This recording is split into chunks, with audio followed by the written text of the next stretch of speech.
नमस्कार दोस्तों, स्वागत है आपका आज के मुख्य समाचार में, जिसमें सबसे पहली और बड़ी खबर में आपको बताएंगे कि सियासी और आर्थिक संकट में फंसे पाकिस्तान की बढ़ गई एक और मुसीबत। टीटीपी ने कर दिया युद्ध का ऐलान। दूसरी ब्रेकिंग न्यूज में जिक्र होगा कि तेल पर भारत जैसी राहत लेना चाहता था पाकिस्तान, रूस ने कर दिया ये बड़ा खेल और लगा तगड़ा झटका।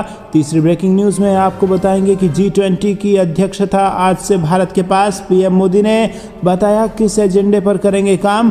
चौथी ब्रेकिंग न्यूज में जिक्र होगा कि कांग्रेस के मित्र कान खोलकर सुन लें, जितना कीचड़ उछालोगे उतना कमल खिलेगा, पीएम मोदी का बड़ा बयान। पांचवी ब्रेकिंग न्यूज में आपको बताएंगे कि दिल्ली से तेलंगाना तक तहलका, आबकारी मामले में केसीआर की बेटी भी घेरे में, ईडी ने शामिल कर लिया नाम। दोस्तों, हर एक खबर की गहराई में आपको ले जाएंगे, लेकिन उससे पहले अगर आपको भी देश की सेना और पीएम मोदी पर पूरा भरोसा है तो आप अभी इस वीडियो को लाइक, लाल बटन को दबा के चैनल को सब्सक्राइब और बेल आइकन दबाकर जय हिंद जरूर लिखिए। दोस्तों, रुक करते हैं सबसे पहली और बड़ी खबर की तरफ।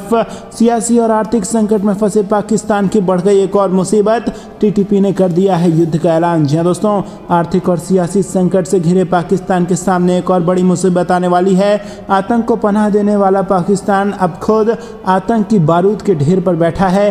पाकिस्तान तालिबान ने यहां युद्ध का ऐलान कर दिया है और जून में पाकिस्तान तालिबान और सरकार के बीच सीज फायर का समझौता हुआ था, लेकिन अब क्वेटा में विस्फोट करके पाकिस्तान तालिबान ने मोर्चा खोल दिया है। जी हाँ दोस्तों, तहरीक तालिबान पाकिस्तान ने एक बयान में कहा कि उन्होंने बलूचिस्तान में पुलिस को टारगेट करके अपने प्रवक्ता अब्दुल वाली की हत्या का बदला लिया है। पाकिस्तान में बैन आतंकी संगठन ने अपने लड़कों को हमला करने का आदेश दे दिया है और खास बात यह है कि अभी कुछ दिन पहले ही पाकिस्तान में नए सेना प्रमुख की नियुक्ति हुई है और ऐसे में देखना है कि पाकिस्तानी सेना तालिबान से निपटने के लिए क्या उपाय निकालेगी। दोस्तों, रुक करते हैं अगली ब्रेकिंग न्यूज की तरफ। पर भारत जैसी राहत लेने वाला था पाकिस्तान, रूस ने दे दिया तगड़ा झटका। जी दोस्तों, रूस ने पाकिस्तान को तगड़ा झटका दिया है। रूस ने गुरुवार को पाकिस्तान को डिस्काउंट पर कच्चा तेल देने से साफ इनकार कर दिया। पाकिस्तान ने कथित तौर पर रूसी कच्चे तेल पर 30-40% की छूट मांगी थी, लेकिन रूस ने पूर्व प्रतिबद्धताओं के कारण यहां पर शहबाज शरीफ सरकार के अनुरोध को अस्वीकार कर दिया है। पाकिस्तान पेट्रोल और डीजल की महंगाई से जूझ रहा है। ऐसे में उसे उम्मीद थी कि भारत की तरह वो भी रूस से सस्ता तेल हासिल कर ले, लेकिन मॉस्को ने उसे झटका दिया है। पाकिस्तानी प्रधानमंत्री शहबाज शरीफ ने कच्चे तेल को लेकर बातचीत करने के लिए पेट्रोलियम मंत्री के नेतृत्व में एक प्रतिनिधिमंडल को 3 दिवसीय यात्रा के लिए मॉस्को भेजा था, लेकिन बातचीत असफल रही। मीडिया रिपोर्ट्स के मुताबिक रूस ने आश्वासन दिया है कि वो पाकिस्तान की बातों पर विचार करेगा और बाद में राजनयिक चैनलों के जरिए अपने फैसलों की जानकारी मुहैया कराएगा। मीडिया रिपोर्ट्स के अनुसार रूस ने पाकिस्तान के प्रतिनिधिमंडल से साफ तौर पर कह दिया है कि वो जिन दरों पर बाकी देशों को कच्चा तेल मुहैया करा रहा है उसी कीमत पर देगा। बता दें कि पाकिस्तान ने रूस की मजबूरी का फायदा उठाते हुए पुतिन के सामने 30-40% की छूट पर कच्चा तेल देने का प्रस्ताव रखा था। पाकिस्तान का एक प्रतिनिधिमंडल 29 नवंबर को अपने 3 दिवसीय दौरे के लिए मॉस्को पहुंचा हुआ था और रूस के साथ बातचीत के दौरान पाकिस्तानी पक्ष PSGP परियोजना के मॉडल को बदलना चाहता था। मीडिया रिपोर्ट्स के मुताबिक रूस GTG व्यवस्था के तहत परियोजना मॉडल को पहले ही अंतिम रूप दे चुका है। रुक करते हैं अगली ब्रेकिंग न्यूज़ की तरफ, जिसमें आपको बता दें कि G20 की अध्यक्षता भारत के पास, पीएम मोदी ने बताया कि किस एजेंडे पर काम करेंगे हम। जी हाँ दोस्तों, भारत ने 1 दिसंबर को आधिकारिक तौर पर G20 की अध्यक्षता संभाल ली है और G20 दुनिया की 20 सबसे बड़ी अर्थव्यवस्थाओं का समूह है जो विकास संबंधी योजनाओं का खाका तैयार करता है। और इसकी अध्यक्षता संभालते ही नरेंद्र मोदी ने कहा कि यह समय भारत की आध्यात्मिक परंपरा से प्रोत्साहित होने का है, जो वैश्विक चुनौतियों के समाधान के लिए मिलकर काम करने की वकालत करता है। प्रधानमंत्री मोदी ने सिलसिलेवार कई ट्वीट कर कहा कि अब समय पुरानी घिसी पिटी मानसिकता में फंसे रहने का नहीं है, ये समय हमारी आध्यात्मिक परंपराओं से प्रेरित होने का है, जो वैश्विक चुनौतियों के समाधान के लिए मिलकर काम करने की वकालत करता है। दोस्तों, आपको क्या कुछ लगता है कमेंट में जरूर बताइए। वीडियो लाइक करना मत भूलेगा। रुक करते हैं अगली ब्रेकिंग न्यूज की तरफ। कांग्रेस के मित्र कान खोलकर सुन ले, जितना कीचड़ उछालोगे उतना कमल खिलेगा, पीएम मोदी का बयान। जी दोस्तों, गुजरात में पहले चरण का मतदान जारी है, वहीं दूसरे चरण का मतदान 5 दिसंबर को होगा और इससे पहले एक जनसभा को संबोधित करते हुए प्रधानमंत्री नरेंद्र मोदी ने कांग्रेस पर जमकर हमला बोला और इस दौरान पीएम ने उन पर की गई छीटाकशी पर भी लोगों का ध्यान खूब आकर्षित किया। पीएम ने कहा कि कांग्रेस के मित्र कान खोलकर सुन ले, आपकी लोकतंत्र में आस्था और विश्वास आपका विषय है और परिवार के लिए जीना है तो आपकी मर्जी। लेकिन एक बात लिख लीजिए, जितना कीचड़ उछालोगे उतना कमल खिलेगा। प्रधानमंत्री नरेंद्र मोदी ने कांग्रेस अध्यक्ष मल्लिकार्जुन खड़गे की रावण वाली टिप्पणी का उल्लेख करते हुए कहा कि प्रमुख विपक्षी दल के नेताओं के बीच उन्हें गाली देने की होड़ मची हुई है। उन्होंने कहा कि मैं खड़गे जी का सम्मान करता हूं, वे वही कहेंगे जो उनको कहने के लिए कहा जाएगा। कांग्रेस पार्टी को नहीं पता कि ये राम भक्तों का गुजरात है। राम भक्तों की भूमि पर उन्हें मोदी जी को 100 सिर वाला रावण कहने के लिए कहा गया है। दोस्तों, आपको बता दें कि यहाँ पर जबरदस्त तरीके से सियासत गरमाई हुई है। प्रधानमंत्री नरेंद्र मोदी गुजरात में पंचमहल जिले के कलोल में जनसभा को संबोधित कर रहे थे। गुजरात में सोमवार को एक चुनावी रैली को संबोधित करते हुए खड़गे ने कहा कि प्रधानमंत्री सभी चुनावों में लोगों से उनका चेहरा देखकर वोट करने के लिए कहते हैं। खड़गे ने पूछा था, क्या आप रावण की तरह 100 सिर वाले हैं? मोदी ने कहा कि हम जानते हैं कि कांग्रेस भगवान राम के अस्तित्व को स्वीकार नहीं करती, अयोध्या के राम मंदिर को नहीं मानती, उन्हें राम सेतु से भी दिक्कत है। अब ये कांग्रेस पार्टी मेरे बारे में अपशब्द कहने के लिए रामायण से रावण ले आई है। उन्होंने कहा कि अगर कांग्रेस पार्टी लोकतंत्र में विश्वास करती तो इस स्तर तक कभी नहीं जाती। वो एक परिवार में विश्वास करते हैं, ना कि लोकतंत्र में। वो उस एक परिवार को खुश करने के लिए कुछ भी कर सकते हैं और वो परिवार उनके लिए सब कुछ है, लोकतंत्र नहीं। पीएम ने कहा कि मुझे इस बात पर आश्चर्य नहीं है कि कांग्रेस मेरे बारे में बुरी बातें कर रही है। मैं हैरान हूं कि इतनी बुरी बातें कहने के बाद भी ना तो कांग्रेस पार्टी को और ना ही उसके नेताओं को कभी इसका पछतावा या दुख हुआ है। इस देश के प्रधानमंत्री के बारे में बुरा बोलना उन्हें अपना अधिकार लगता है। उन्होंने कहा कि जिन्होंने भगवान राम के अस्तित्व पर कभी यकीन नहीं किया, वो अब रामायण के रावण को लेकर आए हैं। मुझे आश्चर्य है कि मेरे लिए ऐसे अभद्र शब्दों का इस्तेमाल करने के बावजूद उन्हें पश्चाताप नहीं है। माफ़ी मांगने के बारे में तो भूल ही जाइए। दोस्तों, पंचमहल जिले के कलोल में एक चुनावी जनसभा को संबोधित करते हुए पीएम मोदी ने कहा कि कांग्रेस के नेताओं में होड़ मची है कि कौन मोदी को सबसे गंदी गाली देगा और हमें उन्हें सबक सिखाने की जरूरत है। दोस्तों, रुक करते हैं अगली ब्रेकिंग न्यूज़ की तरफ। दिल्ली से तेलंगाना तक तहलका, आबकारी मामले में केसीआर की बेटी भी घेरे में, ईडी ने शामिल किया नाम। जी दोस्तों, दिल्ली शराब नीति की गूंज अब तेलंगाना तक पहुंच गई है। प्रवर्तन निदेशालय ने पहली बार मुख्यमंत्री के चंद्रशेखर राव की बेटी और एमएलसी के कविता का नाम शामिल किया है। जांच एजेंसी ने आरोप लगाए हैं कि साल 2021 और 22 के बीच कविता ने 6 बार फोन बदले और ईडी ने बुधवार को आरोपी अमित अरोड़ा की रिमांड रिपोर्ट दाखिल की है। करते हैं ब्रेकिंग न्यूज की तरफ। पेट्रोल डीजल की कीमतों पर आया बड़ा अपडेट, 14 रुपए सस्ता होगा तेल, सरकार ने दी इसको लेकर जानकारी। जी हाँ दोस्तों, यहाँ पर बड़ी खबर आ रही है। पेट्रोल और डीजल की कीमतों में लंबे समय से कोई भी बदलाव नहीं हुआ है, लेकिन अब जल्द ही आम जनता को राहत मिलने वाली है। 6 अप्रैल के बाद से लगातार पेट्रोल डीजल की कीमतों में ना तो किसी भी तरह की बढ़ोतरी हुई है और ना ही कटौती की गई है। लगातार कीमतें जस की तस बनी हुई है। सरकार की ओर से कीमतों में कटौती करने के लिए कई कदम उठाए जा रहे हैं, जिसके बाद जल्द ही कीमतों में कटौती आएगी।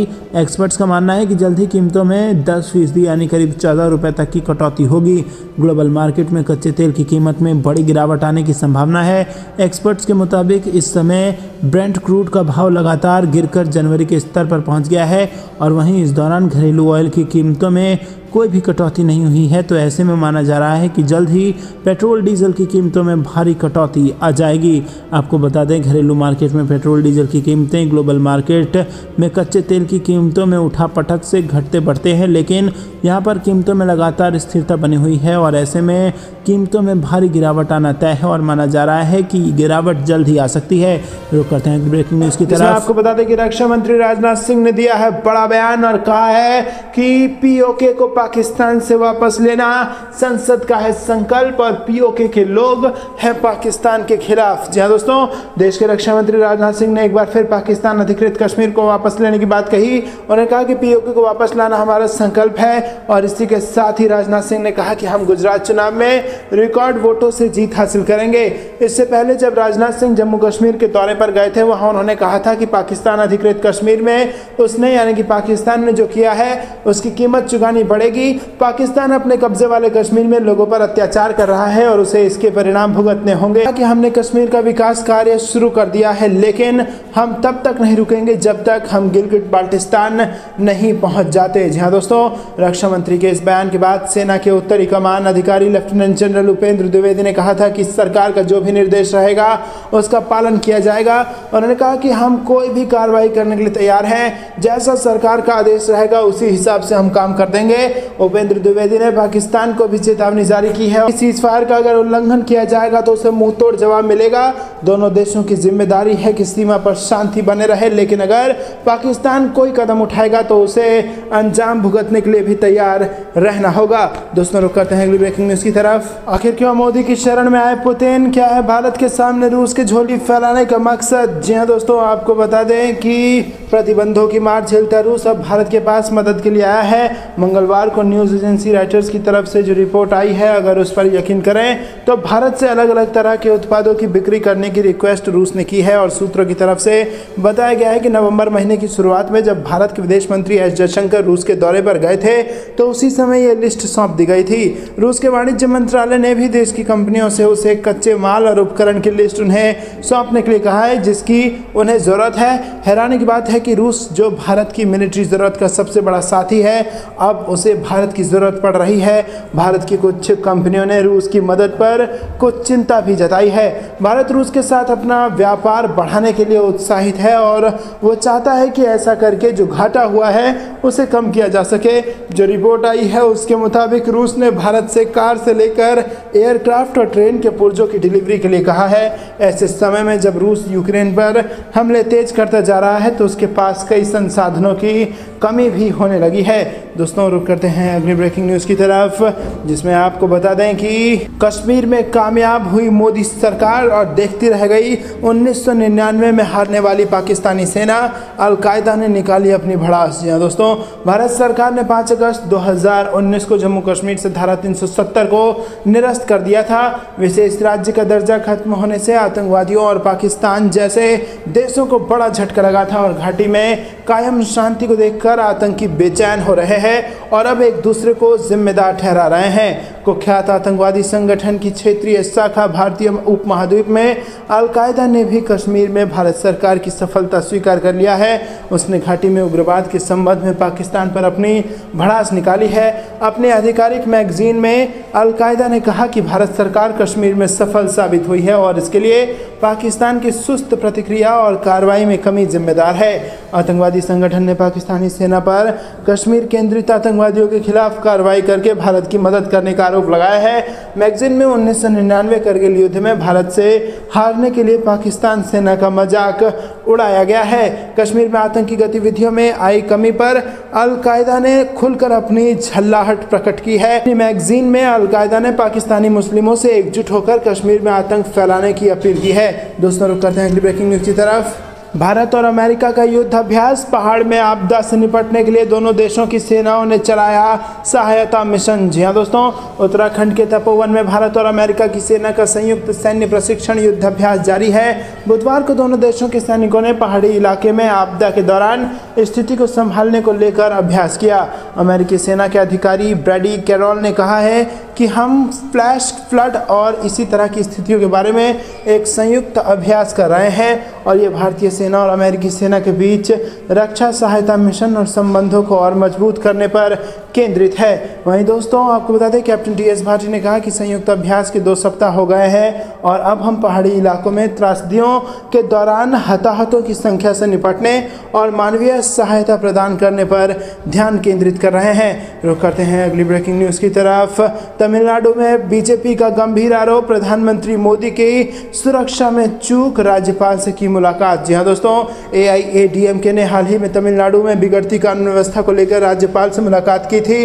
अब बीजेपी ने पीएम मोदी के दौरे को लेकर राज्य सरकार पर गंभीर आरोप लगाए हैं। बीजेपी के तमिलनाडु प्रमुख अन्नामलाई का आरोप है कि जब प्रधानमंत्री नरेंद्र मोदी ने जुलाई में तमिलनाडु का दौरा किया था उस दौरान पुलिस से सुरक्षा में चूक हुई थी और पार्टी ने इसे लेकर मंगलवार को राज्यपाल RN रवि से मुलाकात की और उनसे DMK के नेतृत्व वाली राज्य सरकार को जांच का आदेश देने का निर्देश देने की अपील की गई है। वहीं दोस्तों आपको बता दें कि बीजेपी का कहना है कि मामले की जांच कर दोषी पाए गए लोगों के खिलाफ कार्रवाई की जानी चाहिए। आरोप लगाया गया है कि DMK के नेतृत्व वाली सरकार ने प्रधानमंत्री नरेंद्र मोदी को परेशान किया। शतरंज ओलंपियाड का उद्घाटन करने के लिए 29 जुलाई को चेन्नई की अपनी यात्रा के दौरान उनकी सुरक्षा में चूक हुई। बीजेपी ने राज्यपाल से कहा है कि यह कार्यक्रम तमिलनाडु जैसे अत्यधिक संवेदनशील राज्य में कई गणमान्य व्यक्तियों की उपस्थिति में आयोजित किया गया था और अतिरिक्त सुरक्षा सुरक्षा उपायों की जरूरत थी, खासकर जब देश के प्रधानमंत्री यात्रा कर रहे थे। बीजेपी का दावा है कि हाथ में पकड़े जाने वाले अधिकांश metal detector, door frame metal detector और बम डिटेक्टर जो सुरक्षा व्यवस्था में इस्तेमाल किए गए थे वो क्रम में नहीं थे। पार्टी ने सुरक्षा उपकरणों की लिस्ट पर एक ऑडिट कराने का भी अनुरोध किया और उनका आपको बता दें कि आरोप है कि इस दौरान सुरक्षा उपकरणों से समझौता किया गया और इस तरह से राज्य में देश के प्रधानमंत्री की सुरक्षा को जोखिम में जानबूझकर डाला गया था। यात्रा के बाद केंद्रीय एजेंसियों ने भी खामियों की ओर इशारा किया था। आपको क्या कुछ लगता है कमेंट में जरूर बताइएगा। वीडियो को लाइक, चैनल को सब्सक्राइब और बेल आइकन दबाना मत भूलिएगा। रुक करते हैं अगली ब्रेकिंग न्यूज की तरफ। संबंध अब अपने स्वर्णिम युग में नहीं रहे, ऋषि सुनक ने कर दिया है बड़ा ऐलान और भारत से करेंगे वो फ्री ट्रेड एग्रीमेंट। जी हाँ दोस्तों, आपको बता दें ब्रिटेन और चीन के बीच रिश्तों का स्वर्ण काल खत्म हो गया है और चीन ने व्यवस्थित चुनौती पेश कर दी है। ये कहना है ब्रिटेन के प्रधानमंत्री ऋषि सुनक का और हिंद प्रशांत क्षेत्र में उन्होंने कहा कि हम सुरक्षा और व्यापार रिश्ते मजबूत करेंगे। सुनक ने कहा कि भारत के साथ मुख्य व्यापार समझौता हम करेंगे। जी हाँ दोस्तों, बेहद बड़ी खबर आ रही है। ब्रिटेन के प्रधानमंत्री ऋषि सुनक ने यहाँ पर चीनी ड्रैगन पर बड़ा प्रहार किया है। सुनक ने कहा कि ब्रिटेन और चीन के बीच रिश्तों का स्वर्ण काल खत्म हो चुका है और चीन ने ब्रिटेन के हितों के लिए व्यवस्थित चुनौतियां पेश की हैं। तो दोस्तों, चीन मुश्किलें पैदा कर रहा है और इसीलिए ब्रिटेन के साथ जो चीन का संबंध था वो अब खत्म हो चुका है। इसका ऐलान किसी और ने नहीं बल्कि नए चुने ब्रिटेन के प्रधानमंत्री ऋषि सुनक ने कर दी है। रुक करते हैं अगली ब्रेकिंग न्यूज की तरफ। बहराइच में भारत नेपाल बॉर्डर पर नकली करेंसी की खेप बरामद, 2 तस्कर हो गए गिरफ्तार। जी हाँ दोस्तों, बहराइच जिले में भारत नेपाल सरहद पर जाली भारतीय व नेपाली करेंसी के साथ 2 नकली करेंसी तस्करों को गिरफ्तार किया गया है। गिरफ्तार आरोपियों के पास से मीडिया आईडी कार्ड, असलहा और कारतूस भी मिले हैं। मूर्तिया कोतवाली पुलिस व एटीएस की संयुक्त टीम ने गिरफ्तार आरोपियों से गहन पूछताछ की है। एएसपी ग्रामीण अशोक कुमार ने बताया कि एटीएस के उप निरीक्षक रवि प्रकाश व उनकी टीम को सोमवार की आधी रात बाद सरहद पर नकली करेंसी के तस्कर अपनी सक्रियता बना रहे हैं और ठोस जानकारी के आधार पर उन्होंने मूर्तिया कोतवाल शशि कुमार राणा से संपर्क साधा। दोस्तों, रुक करते हैं अगली ब्रेकिंग न्यूज़ की तरफ। G20 के अध्यक्षता के तौर पर भारत निभाएगा अपनी जिम्मेदारी, बढ़ती महंगाई को थामने का देगा फार्मूला। जी हाँ दोस्तों, भारत 1 दिसंबर 2022 से दुनिया के आर्थिक इंजन समझे जाने वाले शीर्षस्थ G20 देशों के संगठन का आधिकारिक तौर पर अध्यक्ष बन जाएगा। दिसंबर 2022 से सितंबर 2023 के बीच भारत के 50 शहरों में G20 के तहत तकरीबन 200 बैठकों का आयोजन होगा और भारत की कोशिश होगी कि अभी दुनिया के समक्ष जो अहम आर्थिक चुनौतियां हैं उनका व्यापक समाधान निकालने को लेकर सभी देशों के बीच एक सहमति बन जाए। दोस्तों, आपको बता दें कि पूरी दुनिया में जिस तरह से महंगाई की समस्या बढ़ती जा रही है और छोटे बड़े सभी देश के समक्ष मंदी की मार पड़ने का खतरा पैदा हुआ है, उसे दूर करने को लेकर एक वैश्विक रणनीति सामने आए। इसके साथ ही भारत की एक अहम कोशिश यह होगी कि आज़ादी के 75 वर्षों में उसने जो प्रगति हासिल की है उसको बेहतर तरीके से दुनिया के सामने लाए। तो दोस्तों, क्या आपको भी देश की सेना और पीएम मोदी पर पूरा भरोसा है? कमेंट में जरूर बताइएगा। वीडियो लाइक, चैनल सब्सक्राइब और बेल आइकन दबाना मत भूलिएगा। रुक करते हैं अगली ब्रेकिंग न्यूज की तरफ। नए आर्मी चीफ के 2 विरोधी अफसरों ने लिया रिटायरमेंट। पाकिस्तान की फौज में बगावत का खतरा, इमरान खान के करीबी अफसरों ने ले लिया है रिटायरमेंट। जी हाँ दोस्तों, आपको बता दें कि पाकिस्तान की फौज में फूट पड़ने के संकेत सामने आ रहे हैं। अक्सर आपने राजनीतिक पार्टियों में फूट पड़ने की खबरें सुनी होंगी, लेकिन अब सेना में फूट पड़ने वाली है। नए army chief general Asim Munir के अपॉइंटमेंट से खफा 2 सीनियर जनरल ने पद छोड़ने का फैसला कर लिया है और खास बात यह है कि दोनों ही जनरल पूर्व प्रधानमंत्री इमरान खान के करीबी बताए जा रहे हैं। इनमें से एक लेफ्टिनेंट जनरल फैज हमीद इमरान सरकार के दौर में आईएसआई के चीफ रहे थे। तो दोस्तों, सरकार में या फिर राजनीतिक पार्टियों में तो फूट पड़ने की खबरें आती रहती हैं, लेकिन पाकिस्तान में सेना के भीतर भी फूट पड़ रही है और वहां जो नए आर्मी चीफ चुने गए हैं उसको लेकर 2 सीनियर आर्मी ऑफिसरों ने इस्तीफा दे दिया है और यहां पर उन दोनों सीनियर आर्मी ऑफिसर्स को इमरान खान का करीबी बताया जा रहा है। आपको बता दें दोस्तों कि पाकिस्तान की स्थिति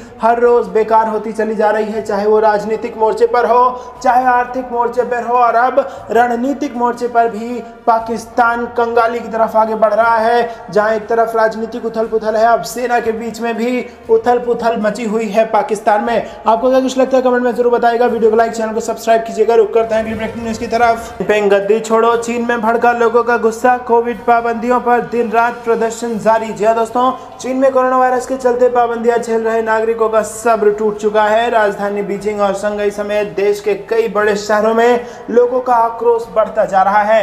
नाराज जनता राष्ट्रपति शी जिनपिंग से गद्दी छोड़ने की मांग कर रही है। खास बात यह है कि चीन में कम्युनिस्ट पार्टी के नेताओं के खिलाफ सार्वजनिक तौर पर नाराजगी जाहिर करना आम बात नहीं है। चीनी सरकार की कोविड नीतियों के खिलाफ सड़कों पर नारेबाजी और प्रदर्शन का दौर जारी है। खबर है कि पुलिस ने भी कई जगहों पर रैलियों को निकालने की अनुमति दी है, लेकिन शंघाई में कई लोगों को गिरफ्तार किया गया है और सड़कों की घेराबंदी की गई है। राजधानी बीजिंग में रविवार को नदी किनारे कई लोग जुटे और एक साथ राष्ट्रगान किया। कोरोना वायरस के चलते लाखों लोग बड़े स्तर पर जारी जांच, क्वारंटाइन और बार बार लगाए जा रहे लॉकडाउन से तंग आ चुके हैं। रात के अलावा दिन में भी चेगड़ू और शियान और वुहान के मध्य शहरों में प्रदर्शनकारी सक्रिय रहे और कहा जाता है कि करीब 3 साल पहले वुहान से ही कोरोना वायरस कहर की शुरुआत हुई थी। यहाँ सैकड़ों की संख्या में लोग सड़कों पर उतरे और बैरिकेड्स और गेट